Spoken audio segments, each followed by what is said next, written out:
এই তোমার কাছে না টাকা আছে? ওখান থেকে আমার 5,000 টাকা দাও, টাকা লাগবো। আমি আমার জমানো টাকা তোমারে দিতে পারবো না। আমার টাকা চুরি করে নিয়ে জমায়, আবার আমি চাইলে টাকা দিব না। শুধু আমার টাকার উপরে লোক, ভবিষ্যতে তো চিন্তাই নেই, আমি জমাইলেও সমস্যা।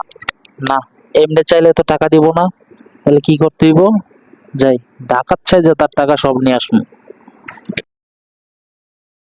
এই স্বর্ণ গয়না জেনে যা আছে সব বাই করো, টাকা পয়সা জেনে যা আছে সব বাই করো, আমি ডাকাত। কে আপনি? ডাকাত? বিশ্বাস করেন আমার কাছে কিছু নাই। আমার হাজবেন্ডের কাছে স্বর্ণ গহনা টাকা পয়সা সবকিছু আছে, আমার কাছে কিছু নাই। প্লিজ আমাকে কিছু করেন না। এত বড় মিথ্যা কথা কেন বললা? আমার কাছে কিছু নাই। তুমি বিশ্বাস না করে চেক করে দেখো, আমার কাছে কিছু নাই। আল্লাহ, তুমি তুমি আসছো ডাকাত সেজে আমার টাকা পয়সা সব নিতে? ছি।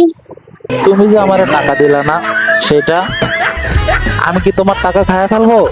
দেবো না। ডাকাত সাহায্যে আইছি, তারপরও টাকা পাইলাম না।